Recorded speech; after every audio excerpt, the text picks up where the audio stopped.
الرحيم نحمده ونصلي ونسلم على رسوله الأكرم وآله المطهر بسم الله الرحمن الرحيم لا ترفعوا أصواتكم فوق صوت النبي ایک درود پڑھ دیں بار محمد و آل محمد.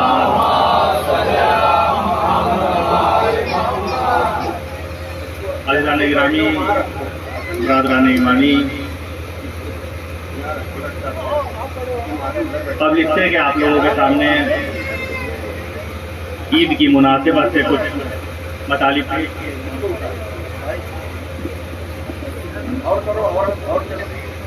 اور اس کا ادھر مائک کا اور ادھر آئیے احمد اللہ بھائی کے فون ہے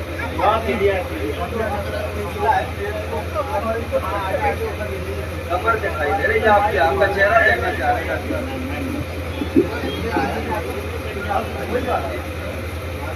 ایک مرتبہ درود پڑھ دیں محمد والا.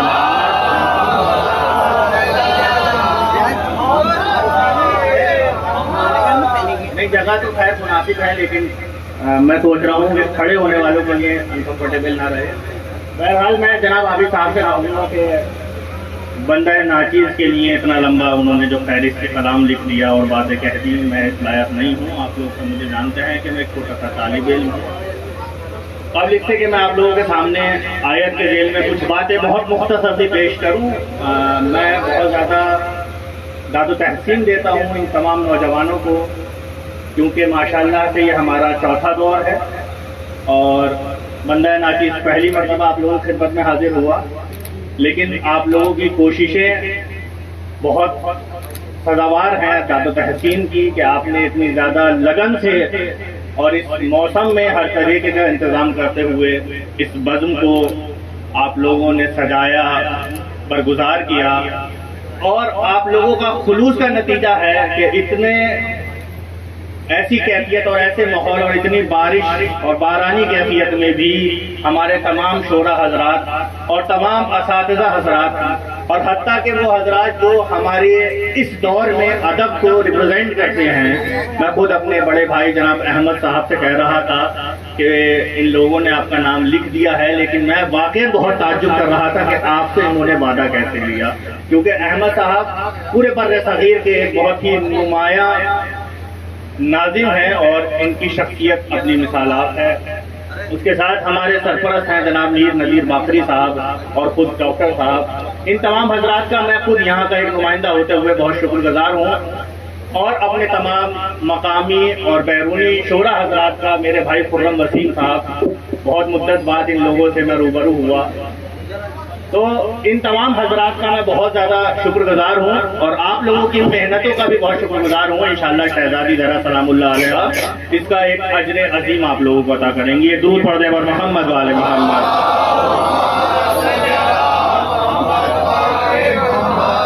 بہت مختصر سی بات آپ لوگوں کے سامنے عرض کرنی ہے. دیکھیے قرآن مجید کا ارشاد ہے کہ لا ترفعوا اصواتکم فوق صوت النبی، اپنی آوازوں کو نبی کی آواز پر بلند نہ کرو. آیت اتنی مشہور ہے کہ ترجمہ سب کو ہی معلوم ہے.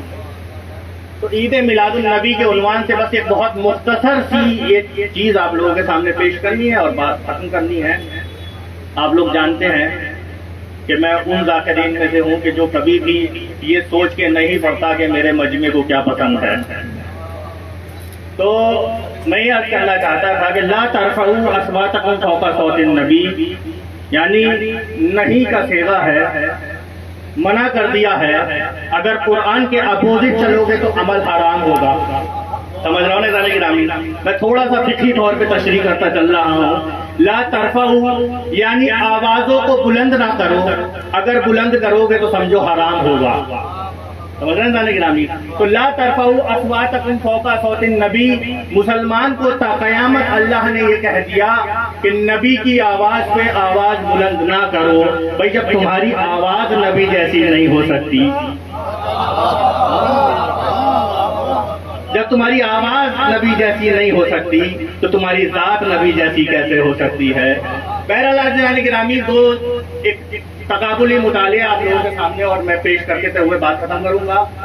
دیکھیے divine personalities, messengers of God, prophet, نبی، رسول، پیغمبر،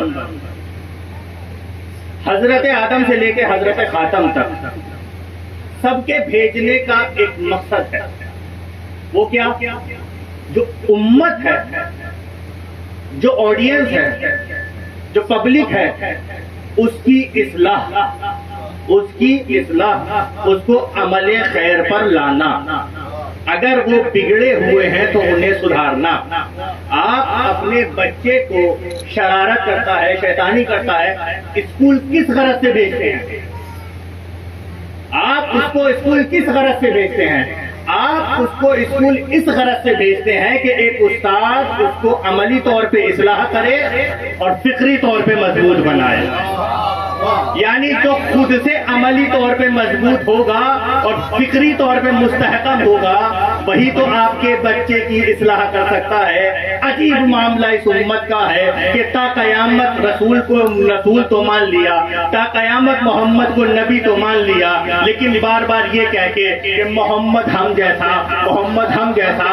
بھائی اگر ہمارا اصلاح کرنے والا بھی ہم جیسا ہوگا تو اس سے بہتر تو وہ اسکول کا ٹیچر ہے جس کو ہم یہ سمجھتے ہیں یہ ہم جیسا نہیں ہے. برسانی گرامی، نظریات دو قائم ہوئے. ایک نظریہ وہ قائم ہوا کہ جنہوں نے ڈیوائن پرسنالٹیز، جو یہ اولیاء اور جو انبیاء، ان کو اپنے سے بہت الگ سمجھ لیا، یعنی ایک روحانی اسٹرکچر، روحانی فگر سمجھ لیا کہ یعنی ایک ہم سے اوپر ہے. ایک وہ ہے کہ جس نے کمتر سمجھ لیا. اب میں تھوڑا سا اس کا تجزیہ کرتا چلوں.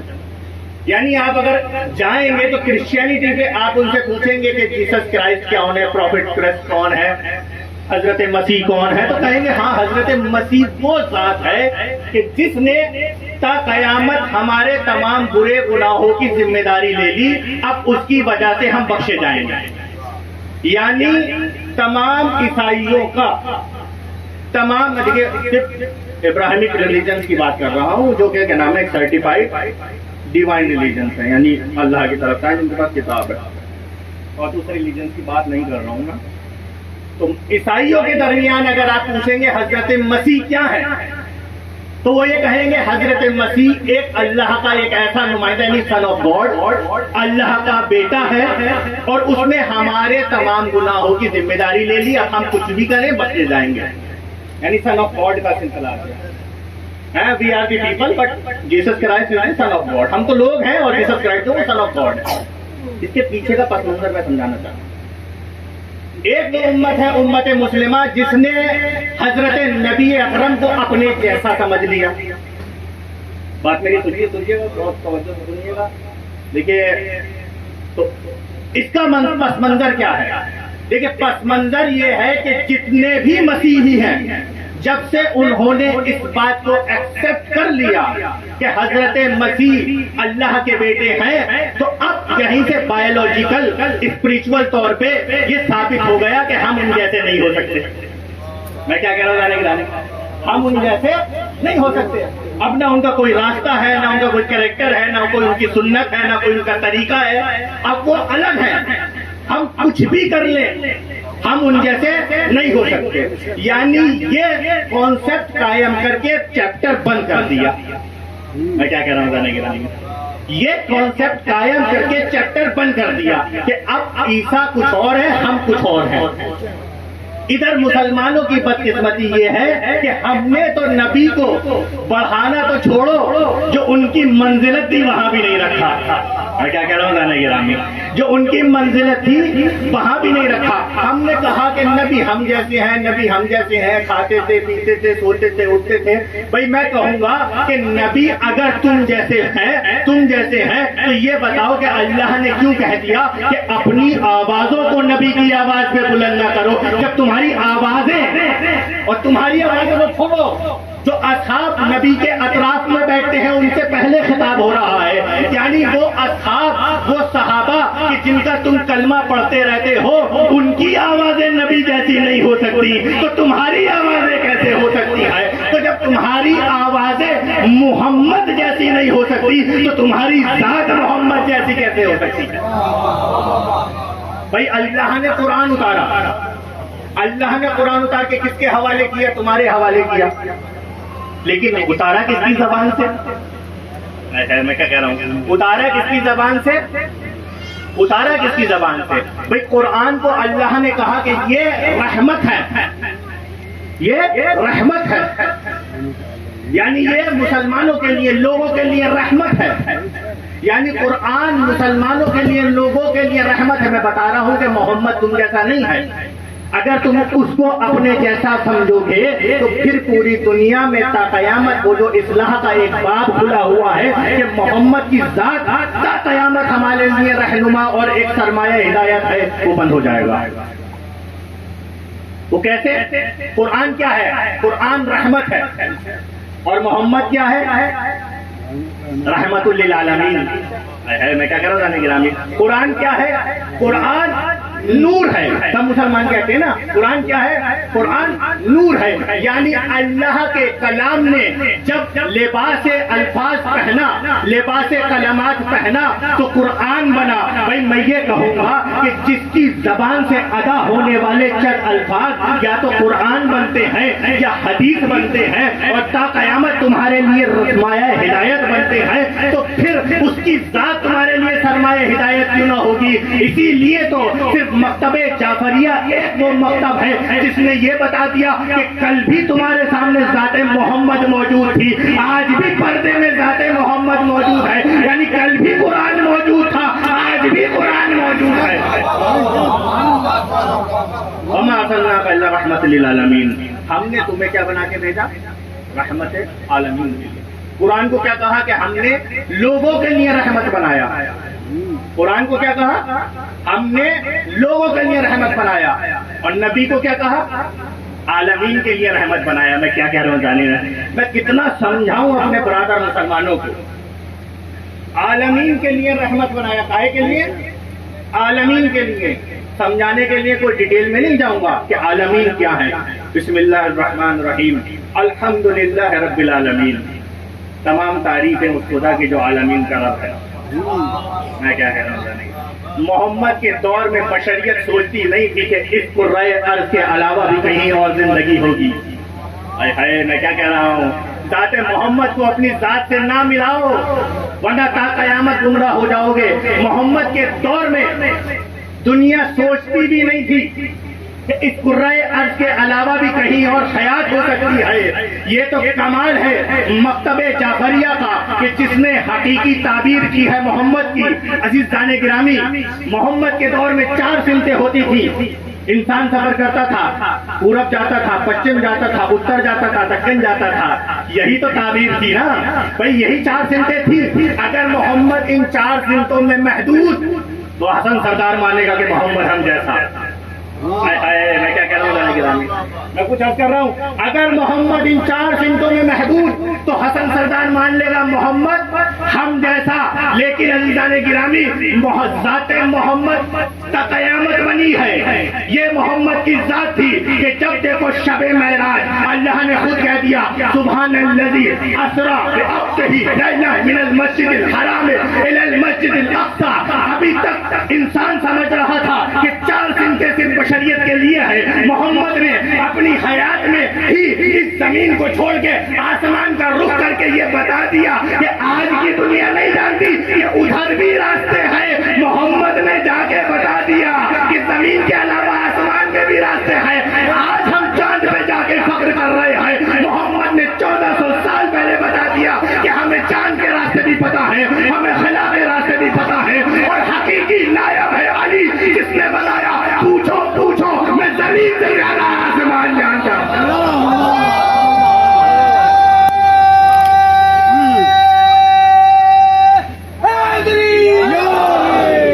الحمدللہ رب العالمین، کون؟ عالمین کا رب۔ ہم اگر پروفیٹ محمد کے دور میں ہوتے تو محدود ہوتے، لیکن اللہ نے بھی یہ کہہ دیا کہ میں پالنے والا ہوں، لیکن صرف تمہارے عالم کا پالنے والا نہیں ہوں، میں عالمین کا پالنے والا ہوں، میں عالمین کا پالنے والا ہوں۔ اب عزیزان گرامی، یعنی عالمین کا مطلب یہ ہے، پھر کیا کہا محمد کو؟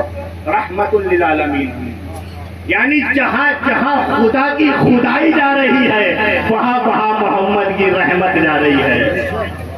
یہ ہے ذات محمد۔ لا ترفعوا اصواتکم فوق صوت النبی، اپنی آوازوں کو نبی کی آوازوں پہ بلند نہ کرو۔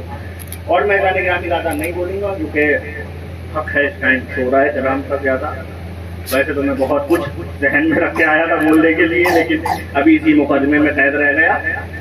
آخر میں ایک بات عرض کر کے اپنی بات ختم کروں گا۔ دیکھیے، عید جو کانسیپٹ ہے یہ میرے بھائی جوانوں کے لیے ہیں، وہ تھوڑا نہیں، اگر آپ ادیان کو پڑھیں گے، دنیا کے مذاہب کو پڑھیں گے، تو اسلام کے یہاں عید کا کانسیپٹ بالکل الگ ہے اور دوسری جگہ پہ الگ ہے۔ آپ اگر انگریزی میں دیکھیں گے تو فیسٹیول، فیسٹیوٹی، فیسٹیو یہ لفظ ملتے ہیں عید کے لیے۔ اگر ان کے اوریجن میں جائیں گے، گہرائی میں جائیں گے، یہ بات میں نے جہاں پہلے پڑھی تھی تو ان لوگوں نے واقعی بہت اس بات کی ستائش کی تھی، کہا تھا کہ آپ نے جو کانسیپٹ دیا ہے وہ ہمارے بچوں کے لیے بہت ضروری ہے، اس لیے میں یہاں تکرار کر رہا ہوں آج۔ تو فیسٹیو جو ہے وہ 13 سینچری، یعنی آج سے تقریباً 900 سال، تقریباً آج سے 1100 سال پہلے یہ لفظ نمودار ہوا تھا، اوریجن ہوا تھا، اور فیسٹیول اسی سے بنا۔ دنیا میں اسلام کے علاوہ اور خاص کر مذہب تشیع کے علاوہ جتنے بھی عید کے کانسیپٹ ہیں، وہاں پر عید کا مطلب ہوتا ہے گانا بجانا، ناچنا، شراب پینا۔ سمجھ رہے ہیں آپ؟ یعنی 1100 سال پرانی اس کی تاریخ ہے۔ اگر اس لفظ کے اوریجن جو 1100 سال پرانے معنی بھی آپ پڑھیں گے فیسٹیو کے، تو وہاں پہ یہی مطلب ہے کہ یعنی ایک لارج گیدرنگ، ایک بہت بڑی پاپولیشن جمع ہو جائے، لوگ جمع ہو جائے، مجمع جمع ہو جائے اور وہاں خوب گائیں، پیئیں، کھائیں، ناچیں، اس کو عید کہتے ہیں۔ سمجھ رہے ہیں؟ یہ وہ عید ہے جس کو دنیا کے حوالے گمراہی نے کیا۔ کیا کہنا ہے؟ جس کو کس نے کیا؟ گمراہی نے کیا۔